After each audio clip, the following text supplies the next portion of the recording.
Assalamu alaikum dear students. Today we will solve assignments of unit number 15 electromagnetism. First assignment है force on a wire कि wire पे कितनी force होगी. A wire carrying a steady current 30 ampere current has a length of 0.12 meter between the pole faces of a magnet. The wire is at an angle 60 degree to the field. The magnetic field is approximately uniform at 0.90 Tesla. Determine the magnitude of the force on the wire.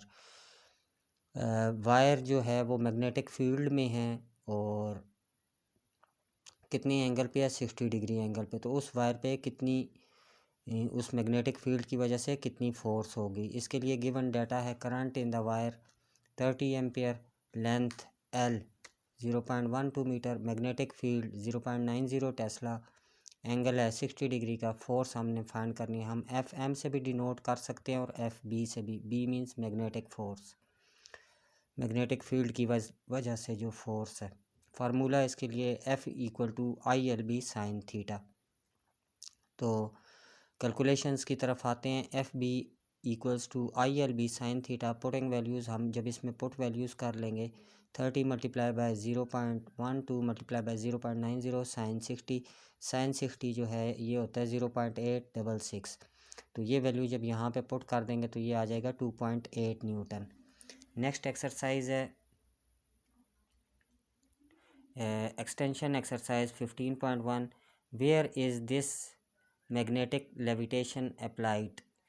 ये magnetic levitation कहाँ apply हो सकती है, means magnetic force का या magnetic field का जो असर है ये कहाँ पे यूज़ होगा. This magnetic levitation is applied in magnetic levitation trains. इसके मैग्नेटिक फील्ड से चलने वाली ट्रेन्स होती हैं. Also called maglev trains.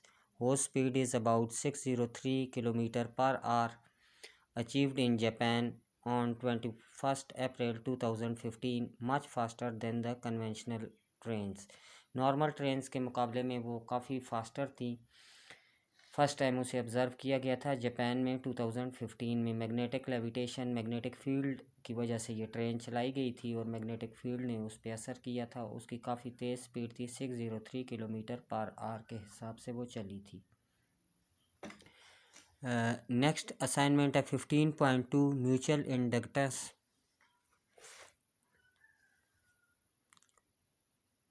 If the current through the primary coil changes from 0 ampere to -10 ampere in 0.02 seconds such that the induced EMF is 4.3 volt.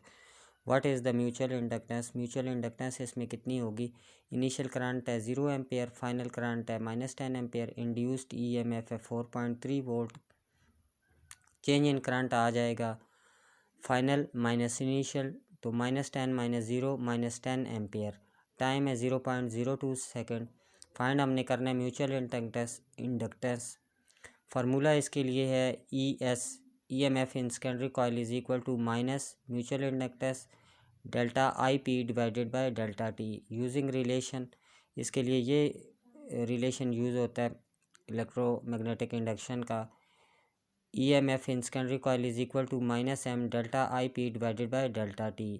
तो हमने m find करना है तो डेल्टा T उधर जाके EMF से मल्टीप्लाई हो जाएगा, डेल्टा IP डिवाइड में आ जाएगा और माइनस भी उस साइड पे चला जाएगा.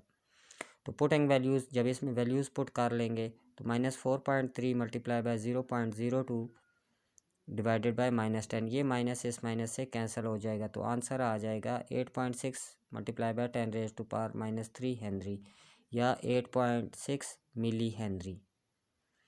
10⁻³ जो होता है वो मिली के इक्वल होता है, तो 8.6 milli henry. Next extension exercise है what is the turn ratio of transformer in X-ray tube. X-ray tube में हमने टर्न रेशो फाइंड करना है. Transformer in X-ray tube, secondary number of secondary coils है 2.27 × 10⁻⁻⁴.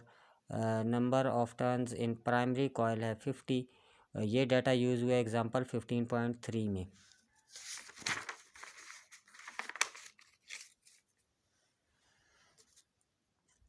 तो हमने टर्न रेशो फाइंड करना है NS divided by N P find करना है। फार्मूला इसके लिए है, ट्रांसफार्मर का फार्मूला होता है N S divided by N P equal to V S divided by V P.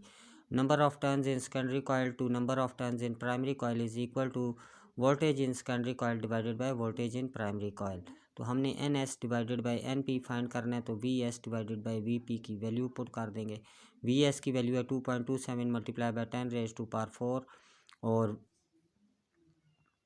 We और नंबर ऑफ टर्न्स इन ये वैल्यू थी number of turns in secondary coil 2.27 multiply by 10 raise to power 4 और number of turns in primary coil है 50। तो N S divided by N P आ जाएगा 454। इनका turn ratio जो है वो 454 है। Assignment 15.3 step up transformer. Step up transformer has a primary coil consisting of 200 tons and a secondary coil consisting of 3000 tons। Primary coil में 200 turns है और सेकेंडरी कॉइल में 3000 टर्न्स है। The primary coil is supplied with an effective AC voltage of 90 volt. What is the voltage in the secondary circuit. Secondary coil में हमने voltage find करनी है। तो स्टेप अप ट्रांसफार्मर है, ये वोल्टेज को ज़्यादा करने के लिए यूज़ होता है। It steps up the voltage. तो इसके लिए है given data voltage of primary coil 90 volt, number of turns in primary coil 200 turns, number of turns in secondary coil 3000 turns, voltage at secondary coil VS find करना है। Formula इसके लिए होता है, ट्रांसफार्मर का formula NS divided by NP equals to VS divided by VP। Calculations है इसके लिए NS divided by NP equal to VS divided by VP। हमने VS फाइंड करना है तो VP उधर जाके NS के साथ मल्टीप्लाई हो जाएगा। हमने थोड़ा इसे तरतीब में करके लिख दिया, VS equal to NS divided by NP multiply by VP। अब पुटिंग वैल्यूज़ इन इक्वेशन 1, इसको हमने इक्वेशन 1 का नाम दिया। तो इसमें वैल्यूज़ पुट करने से आ गया 3000 डिवाइडेड बाई 200 मल्टीप्लाई बाई 90, तो VS 1350 वोल्ट। ये इसकी वैल्यू आ गई 1350 वोल्ट। डियर स्टूडेंट्स, यहाँ पे असाइनमेंट्स कंप्लीट हो गए। नेक्स्ट वीडियो में इंशाल्लाह हम नेक्स्ट लेक्चर में हम इसके कंसेप्चुअल क्वेश्चंस स्टडी करेंगे। Thank you.